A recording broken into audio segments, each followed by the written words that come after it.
The not self of a generator, understanding initiation versus response, revisited. When first learning about human design, I initially found it confusing to grasp the concept of not initiating as a generator. For a generator, the not self experience is frustration, which arises when we initiate, push, or force things from our minds rather than waiting to respond from our sacral. Let's illustrate this with an analogy of a job search. How a generator responds to the desire for a new job. A generator's journey begins with an internal feeling, not an external action. The internal thrum. A generator feels a subtle internal thrum that signals, perhaps it's time for a change, or I'm not feeling satisfied with my current work.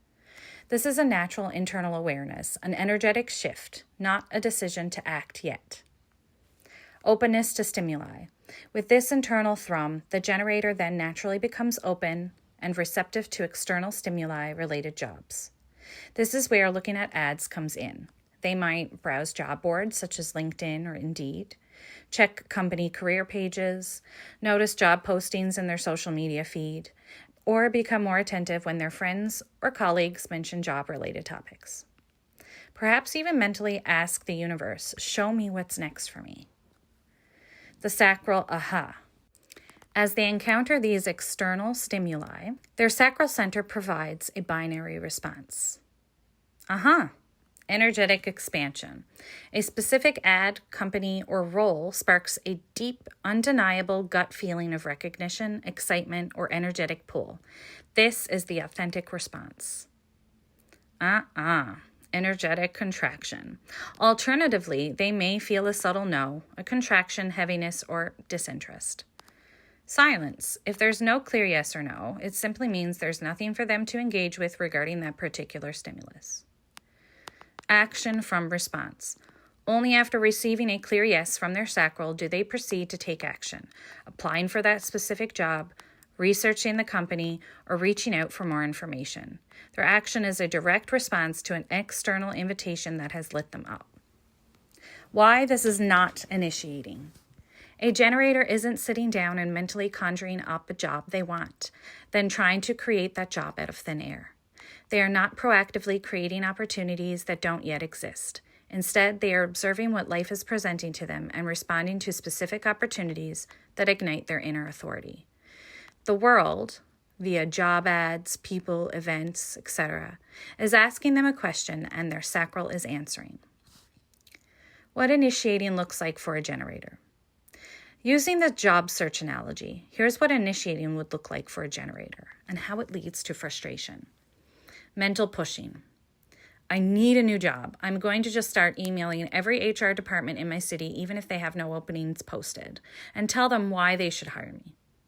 Forceful networking. I'm going to set up meetings with 5 people this week, demand they help me find a job, and relentlessly follow up with them, even if they haven't expressed interest in helping or have nothing to offer. Creating from scratch. I'm going to quit my job right now and start a business I only just thought of without any external demand or clear opportunity. Blind application. Applying to every job posting they see, regardless of their gut feeling, because their mind dictates that more applications mean more chances.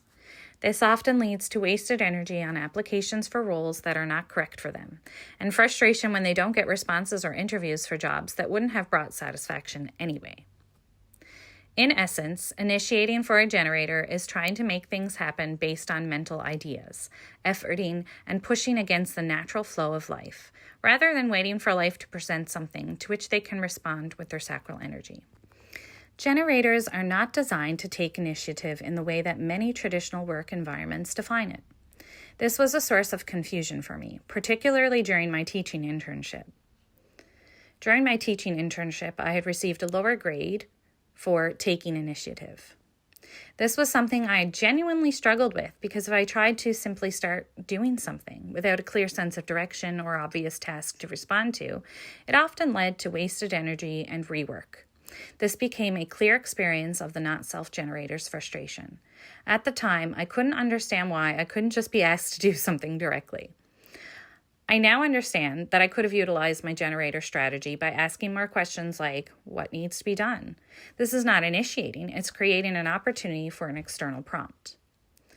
Once tasks were presented, I could then respond to the one that truly lit me up. Why asking questions is a generator's ally. Asking questions is one of the most effective and aligned ways for generators to engage with the world. It provides the stimulus or invitation that their sacral can then respond to. Can I help with anything? What's the priority for today? Is there anything I can take off your plate? Show me what you need done next. This can even be an internal question to the universe. These questions open the door for an external ask or the clear presentation of a task, allowing the generator to use their inner authority to decide if it's correct for them to engage. As for the internship situation, the ideal scenario would have been for my supervisor to ask me a direct question. Could you help with X? Or for a task to clearly present itself, allowing me to respond. If those prompts weren't there, an aligned generator would typically wait, observe, and only act when a clear response opportunity arose.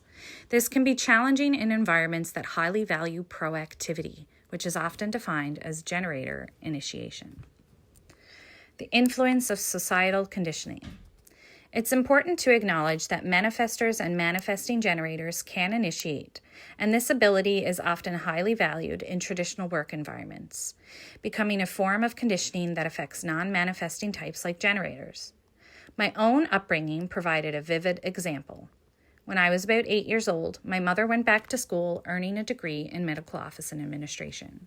She began working at her local hospital, and as a new hire, she started at the bottom. This meant working a scattered schedule, including nights, weekends, and holidays. Having been mostly part-time before this, she had spent a lot of time at home with me and my sister. As a child, this shift was difficult to get used to, and I wondered why she had to work such awful shifts when my dad worked the regular 9 to 5. My mom taught me that society valued tenacity and dedication. This, she explained, meant saying yes whenever you were asked to come in and saving your no only for when you really needed it. You took the shifts given to you, you didn't argue, and you did your time to show that you were serious about the job. In turn, this supposedly increased your chances of moving up the career ladder more quickly. Eventually, your seniority would build, allowing you to opt for a more comfortable schedule and better vacation time. This competitive aspect of many careers is a significant conditioning factor in the society that many of us live in today. Overriding your sacral response. This conditioning often leads to overriding the sacral response, particularly for generators. Show you're a good worker and don't say no. This is prime conditioning for generators to suppress their sacral response. Saying yes out of obligation, fear of not being valued, or to get ahead, which is a mental goal, is a classic example of a generator operating from their not self. To me, this meant ignoring my basic needs in order to be valued as an employee. Doing this leads to frustration and eventually burnout. You may get the promotion, but you won't feel truly fulfilled. When a generator says yes, but their sacral is saying no, they are literally expending their life force energy on something that is not correct for them. This leads to exhaustion, resentment, and the feeling of people-pleasing. Navigating unwanted tasks in a job. The reality is that almost every job includes tasks that you may not want to do on a daily basis. This is where the nuance of the generator strategy comes in and how we learn to navigate conditioning. The initial sacral yes to the job itself. The first and most crucial point is whether you got a sacral yes to the job opportunity in the first place. If you said yes to the job because it genuinely lit you up overall, then that yes response encompassed the entire package of the job, including the less desirable parts. Your sacral knew these tasks were part of the deal. In this scenario, those undesirable tasks are simply part of the flow of the work that you responded to. Your energy will be sustained because the overall endeavor is correct for you. If you said yes to the job out of obligation, fear, or a mental should, example, I need money, it's a good career move, my mom told me to apply, then you likely entered into a contract that wasn't fully aligned from the start.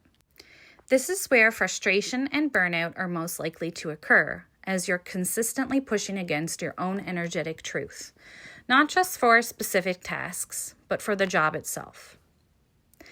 Navigating unwanted tasks within an aligned job.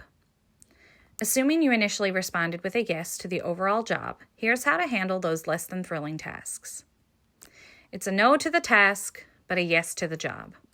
Your sacral might say to the specific task, like data entry, but it said to the job that includes data entry. The smaller no to the task is often overridden by the bigger yes to the overall role. Context is key. The task itself might be boring, but its context within the larger project or job that you said yes to makes it necessary.